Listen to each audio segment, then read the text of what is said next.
Hello, lovely people. Today I'm going to be reviewing all of the most intimidating books on my TBR. Dooby dooby dooby dooby dooby dooby dooby dooby dooby doo. Dooby dooby dooby dooby dooby dooby dooby dooby Sophie Vlogs. Many moons ago, I posted a video where I ran through the intimidating books on my TBR and just talked to you about why they have been intimidating me for all this time. Since then, I have been slowly but surely working my way through them, and after finishing each one, I stopped to record my thoughts. And so, what you're going to experience now is just those thoughts live for you. Hello, this is me, past me, with the first book for my intimidating books reading. The first one I tackled is The Silmarillion by Tolkien. Massive thank you to my friend Mark who buddy read this with me because I gave this 5 stars. I actually loved it, but I also particularly loved it because of buddy reading it with Mark. If you don't have a Mark in your life, you need to get yourself one. He's great. This is Tolkien's sort of like not backstory to Lord of the Rings, but there's 3 books in here. There's the Silmarillion, which is about the Silmarils, which are these like 3 shiny gems, kind of about like the gods and the founding of the world and how the elves came to be and how men came to be and how dwarves came to be, and then like the shenanigans once the elves were like released into the world, and then also Morgoth, Melkor, Gorgoroth. I hope I've got all those names right. There's a lot of names in this book, guys. Who is like the big bad, who then trained Sauron. Oh no, Gorgoroth is Sauron, isn't it? Because he's Gorgoroth the Destroyer, which is such a like, I'm having my rebellious goth phase. Mum, my name is not Sauron. It's Gorgoroth the Destroyer. That's the vibe that I got every time he appeared. I'm so sorry. So that's the Silmarillion, and then there's also a Calibeth, and then the tales of the Rings of Power in the Third Age. So the of Rings of Power in the Third Age is like the precursor to Lord of the Rings, where we talk about Sauron, the One Ring, like Gandalf, all of that.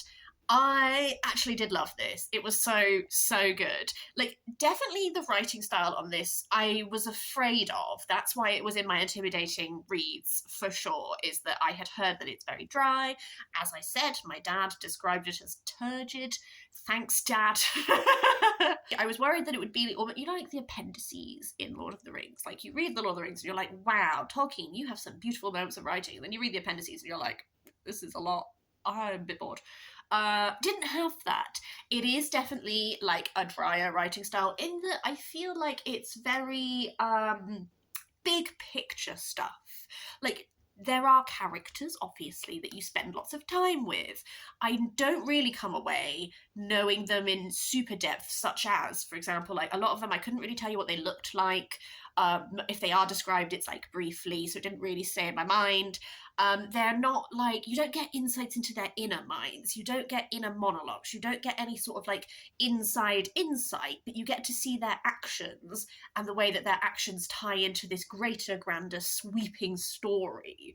So definitely, like, if you're a character-based reader, this might not hold any interest for you because of that. And also, if you're a plot-based reader, this plot is very like broad strokes, long term. It's not like little intricacies. It's like, oh boy, Feanor's making some bad decisions again. Here's some repercussions, kind of thing. But I loved it. I loved how names would pop up and you'd be like, it's you. I loved like the Silmarillion is like big, and you get like it's split into like sections that are, you know, like of the return of the Noldor or like of the coming of man into the West. So you get like little episodes within, and some of them are so like you get like arcs, if you will. So like Feanor, who I've just mentioned, like makes such terrible decisions that have such wide-reaching consequences for literally the entirety of existence in this place. And you get like his life is hubris in action, essentially. And that's like an arc. And then there's like Luthien and Berion, which is like such an actual like I knew of them because I knew of the comparison with Arwen and Aragorn, but then to like read their actual story, I was like so moved by it. And then what was the other one? Oh, I've got to get the names the right way around because everyone has so many names. Oh, Turin Turambar! Like, Turin! I am firmly of the opinion that Turin and Beleg are boyfriends. You cannot tell me otherwise. Literally, Beleg was like, I will follow you anywhere. I'll just keep coming back until you're ready to do what you need to do. I will not abandon you. And then, spoilers for the Silmarillion, tiny spoil, well, big spoilers for Turin's story. Skip ahead now. When Turin accidentally slays Beleg, his look on his face was so bad that like all of the orcs like fled away, and what's his face had to like shield his eyes. The names begin with G. Was like, I cannot look upon it. It's too dark. It's like he's so soul torn to shreds. You cannot tell me that they're not deeply in love with each other. You cannot. I refuse to hear it. All stuff like this. I have too many feelings about people now who. It's a lot. My other thing I will say is that Mark and I absolutely love Ungoliant. She is our queen. I love that big spider. She's terrible. But we had this thing where, and I maintain that this is part of the text, like Ungoliant can. If this was ever to be adapted into like a film, you would have to be in the, you're in the middle of battle. Elves and orcs are all firing away. And then you take a cut to shaky handheld camera footage to see like what's Ungoliant up to now. She's just devoured a cow. Back to you in the studio, because that's effectively what Tolkien did with this. That little spider ate a bunch of stuff, went around and wreaked some nonsense, and then we just every now and then flash back to her to be like, she's still doing terrible things. And I was like, I just love her. I don't know why.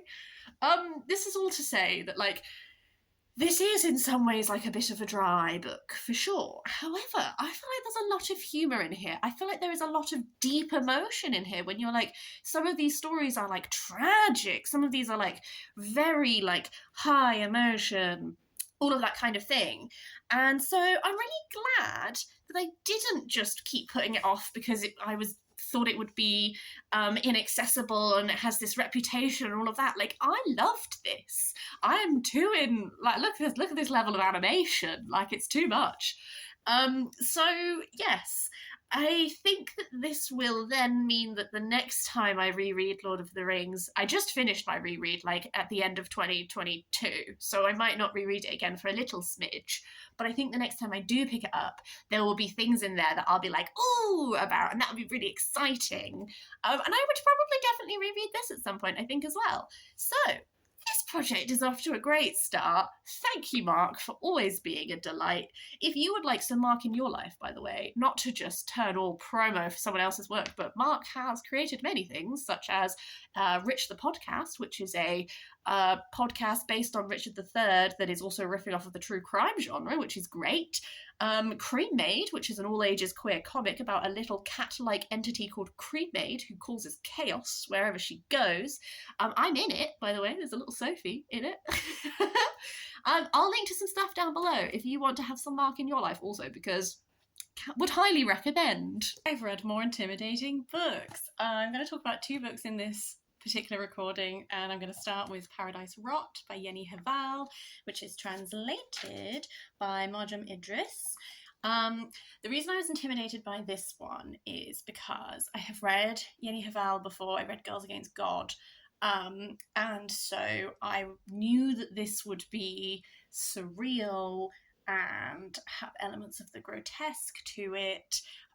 Specifically, the description of this that made me think it might not be for me was about, we follow Jo, who has moved to a new country for university.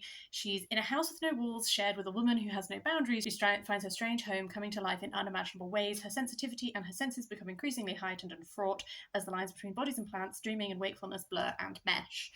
And there's mushrooms on the cover, and I have a whole personal horror to do with spores growing inside your body. Interestingly, this was milder and tamer than I think I thought it was going to be. I don't know if that's because Girls Against God, because it's a later novel than this, already ramped up, so my expectations were based on a more contemporary writer version of her. and this is an older novel, and therefore like she hadn't got to that bit yet, so maybe that's part of the reason why. I also think potentially my own personal horrors made me think that there would be like more of those elements. I don't know, I don't think I'm explaining very well. So this follows Jo. She's moved to this new country for university. She's a very quiet person, so she is struggling to find accommodation because people always just go with more confident people. And then she finds this advert for this room in this building that the building's original purpose becomes like a point of discussion. Like, was it a brewery? Was it a factory? That kind of thing. With this girl who specifies that she wants a quiet roommate. And so she moves in, and the turning point of this novel pretty much is that this roommate, Carol, brings back loads of apples that are on the turn, and so she got them very cheap. It's called Paradise Rot. There is a lot of Eden imagery in this. So this point at which the apples enter the narrative is the point at which then boundaries start blurring. They eat the apples, but also the apples start to rot and they start to permeate the building with their smell, and Jo likes to press her nail into them and see the marks. There's a lot of like rotting and decomposing imagery to do with the apples, and then that sort of becomes the point at which things start to turn in the household, like boundaries start blurring between Jo and Carol as roommates. It's very much like a sapphic vibe in this for sure. And also like mushrooms start growing in the bathroom, and like elements of this existence, they start to memory starts to become slightly more unreliable. They have this guy who lives near them called Pim. I think he's like a neighbor. Pim becomes a point at which like the narrative also like blurs, but memories to do with him the girls can't really remember fully. So there's very much like a lot of this unreliability of narration, not in an actually deliberate manner, but just because Jo is also like, she's got gaps in memory and that kind of thing. So that was really interesting. Definitely lots of imagery in this is very vivid. Like, I feel like Jenny Hval's writing is almost like visceral in its imagery, and sometimes it maybe lacks in like the plot, but it is a very sensation focused narrative. So there are like, oh god, okay, I know I was like, I thought this was tame. First of all, there is a lot of piss in this, but also somehow not enough, in that, you know, like after like the fifth imagery to do with it, I almost became like desensitized to that aspect of the novel, because it's like, okay, you slept in the same bed and one of you weed in the night, like, sure, fine. Not that gross? I don't know, I thought it would be grosser. And that's a wild thing to be saying.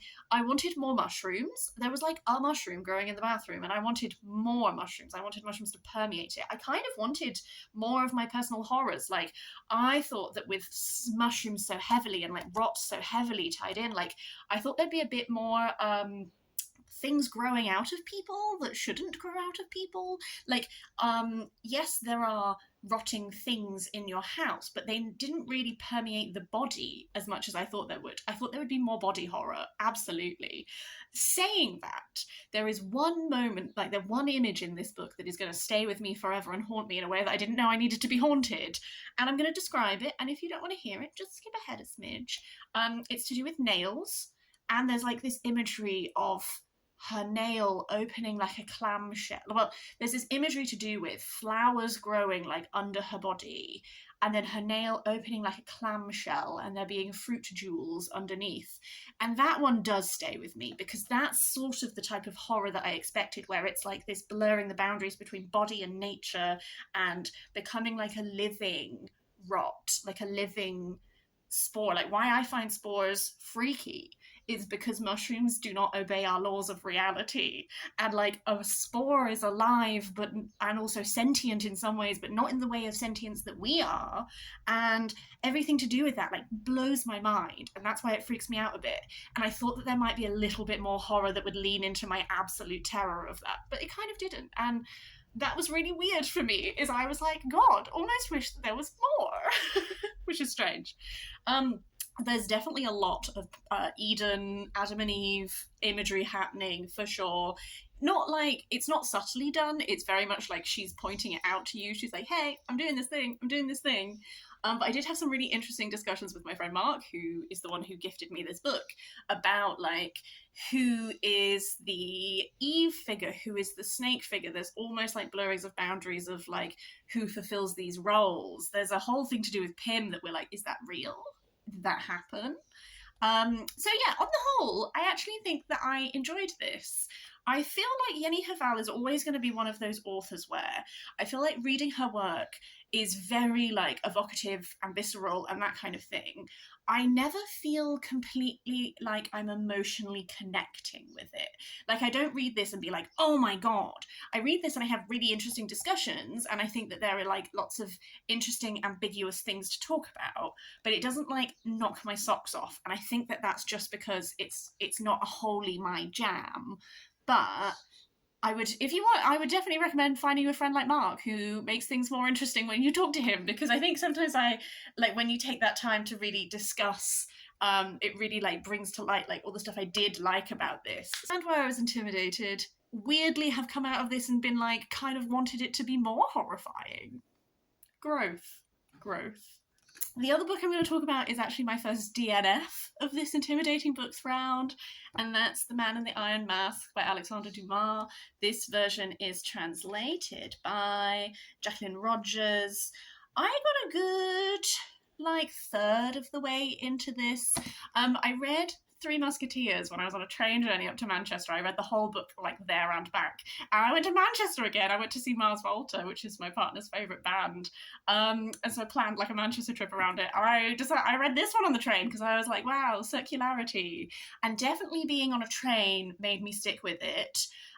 There was a man on my train who was like super chatty to strangers, and you know when you're like, please God, don't talk to me, I just want to go home. So I was very intently reading the book because I was like, I really don't want to have a conversation right now with a stranger. I didn't think that this was bad. I'm not about to like slag this book off.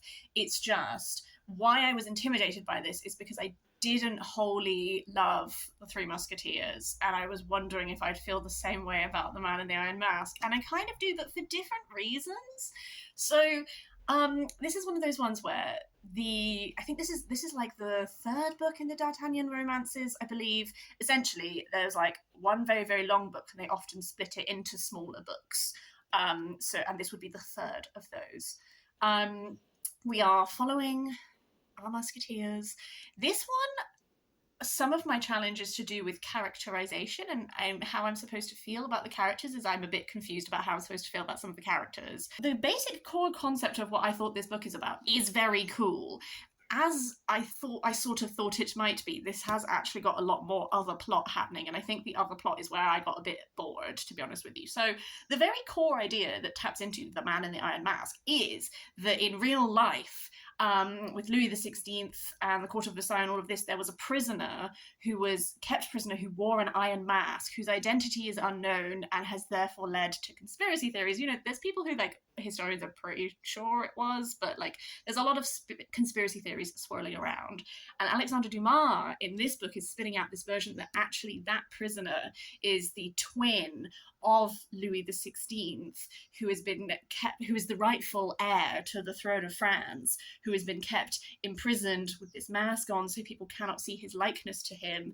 Aramis plots this scheme where he's going to replace Louis with his secret hidden brother.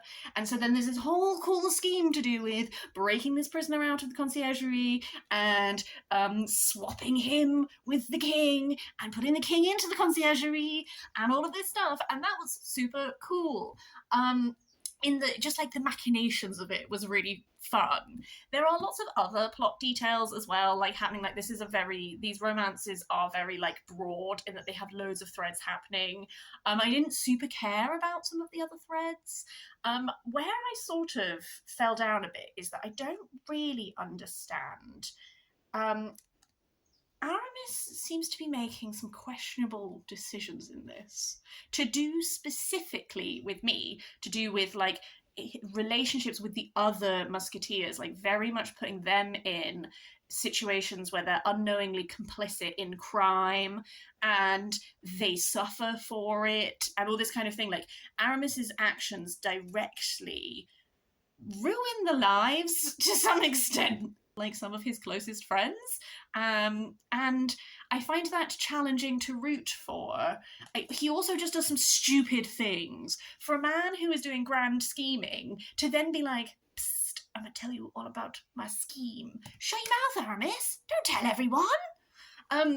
Stuff like that, like I find it wild when you're supposed to be rooting for someone who is like given to you as being like, they're so intelligent, they're scheming, and then they do something blindingly idiotic and you're like, I can't take you at your word that they're clever now because they are a fool. So that was like a heavy aspect in why I was like, I'm just going to give up on the book, because equally that whole plot thing is not this whole book. That just ends and then a bunch of other stuff happens and I don't really care about the other stuff. I objectively do like the way that Dumas writes. Like, I adore The Count of Monte Cristo, one of my favourite classics, one of my favourite books. I think it is incredible. It's like 1,000 and something pages and it's just such a rip-roaring yarn. It's incredible.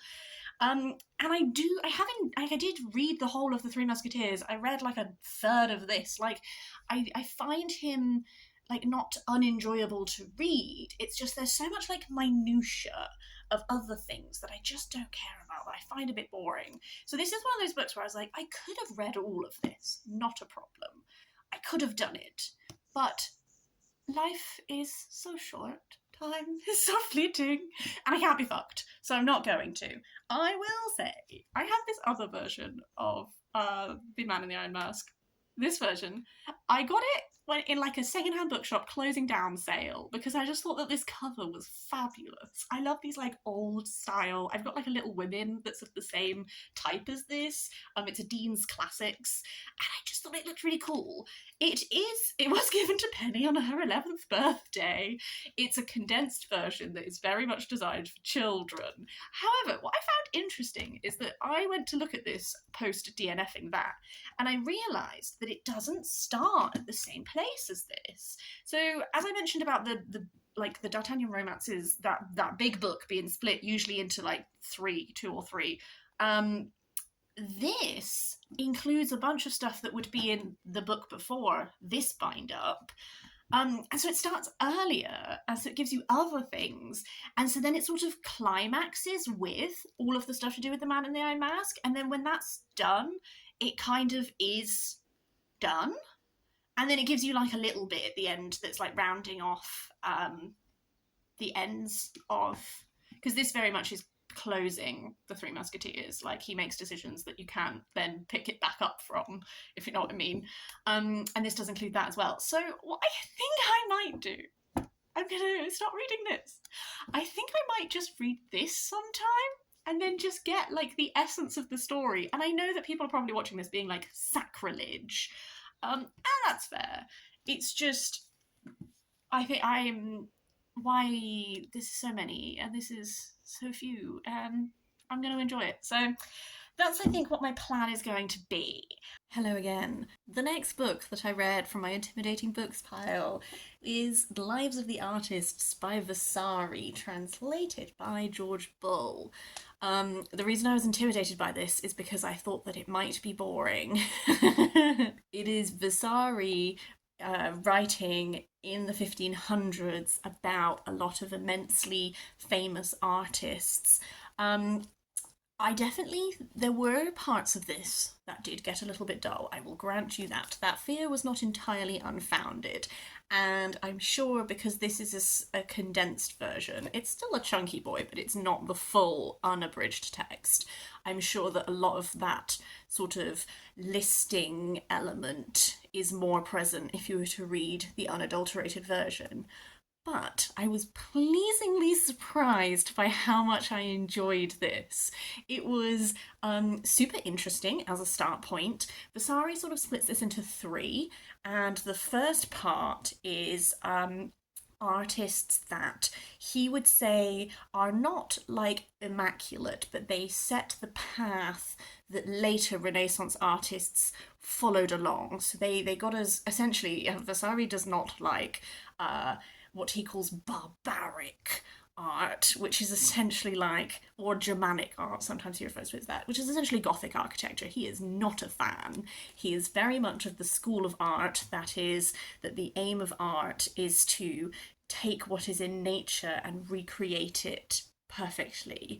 He's not really here for well, he's very, it's very like classically influenced and that kind of thing. So this first section is a couple of artists who sort of started that move away from Gothic architecture and all this architecture that he thinks is bad, and started moving towards what he considers to be the pinnacle of art.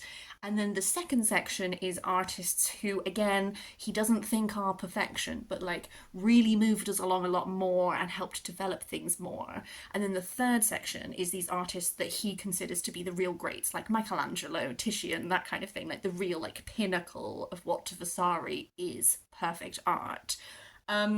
A lot of these artists I was already familiar with, but there were definitely ones that I didn't know very well, and that was really interesting. And even the ones that I was familiar with, I didn't know that much about their lives.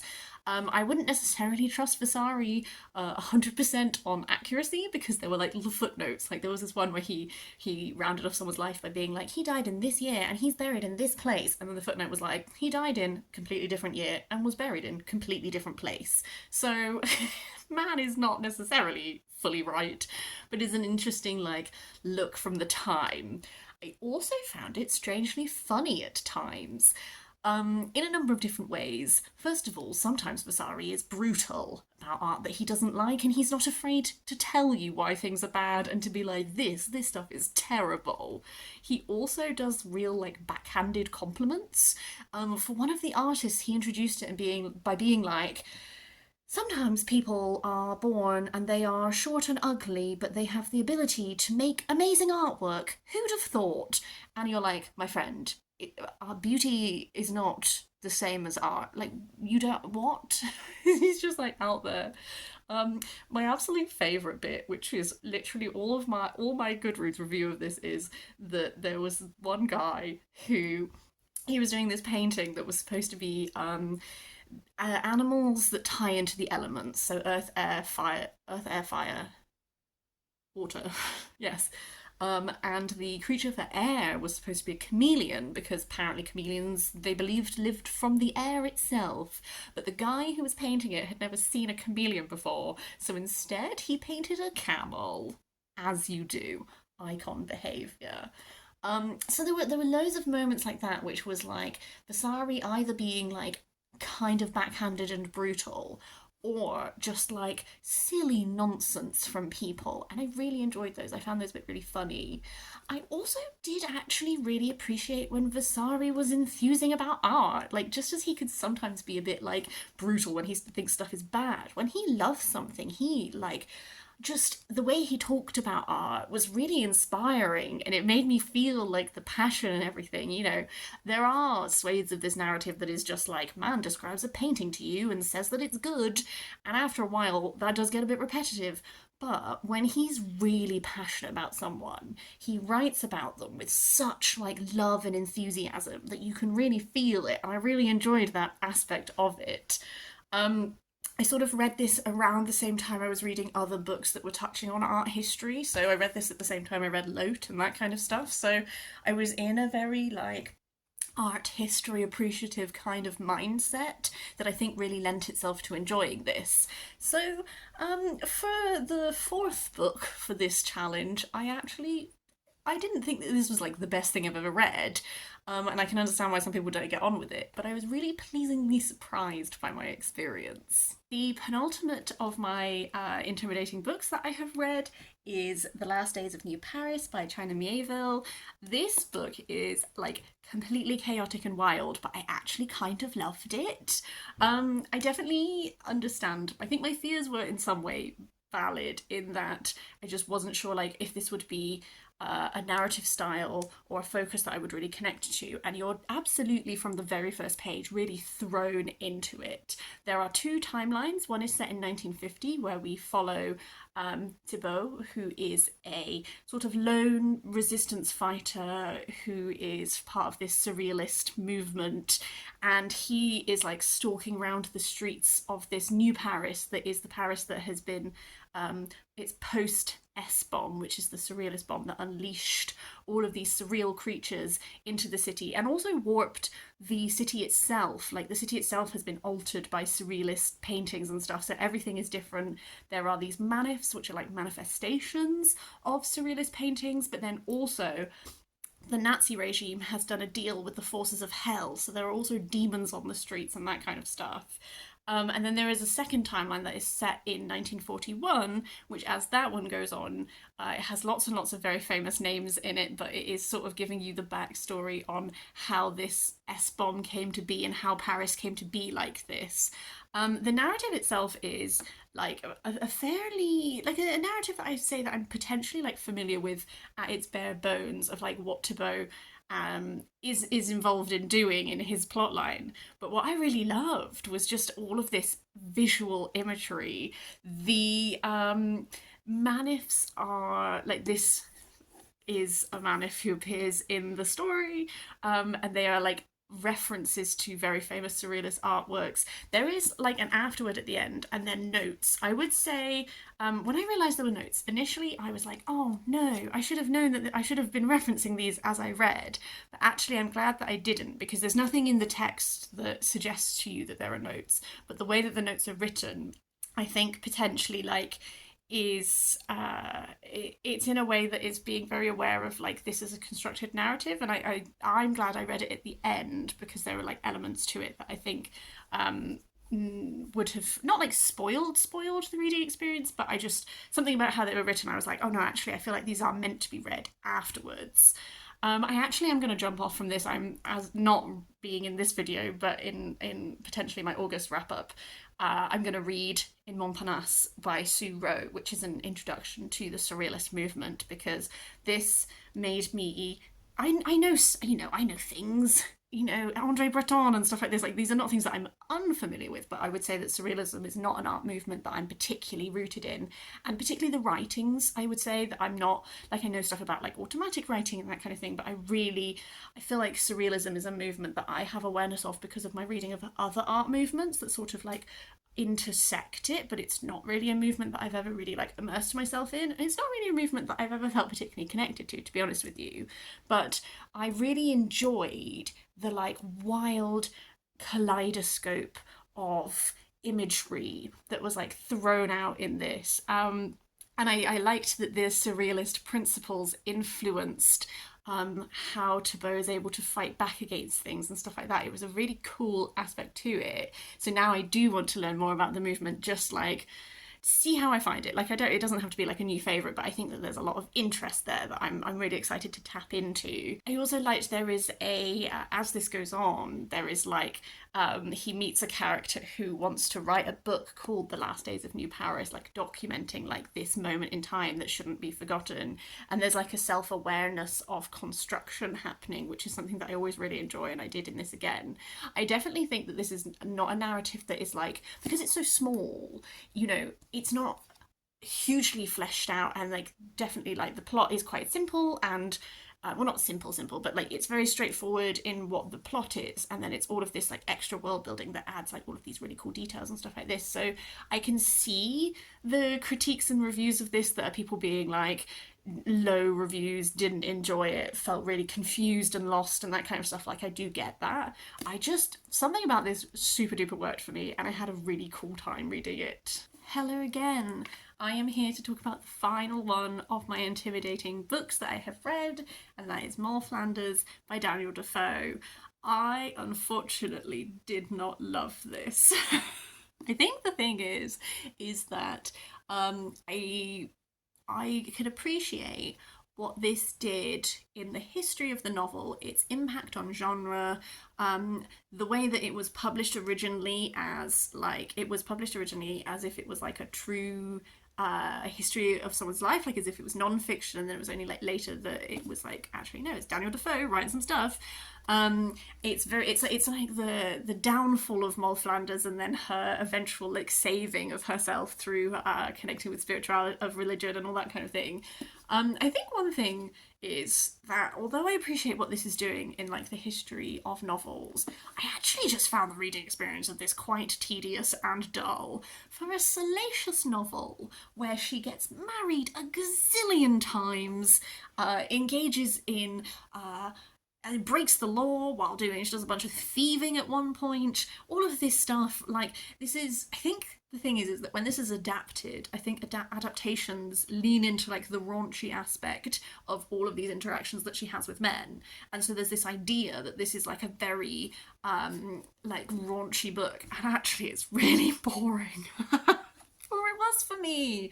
I found a lot of the descriptions quite dull, because it's literally just like, oh, I got married to this person, and then I only had this much money, and then we got into loads of debt, and then we had this much money, and then he ended up leaving me, and so then I was on my own and I had to make it as an independent woman, and I only had this much money, and then I only had this much money, and then I found another man, and even though I didn't know if my husband was still alive or not, I married this man, and it's just like,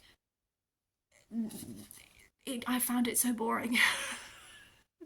And to the point where I'm not actually sure I have that much to say about it.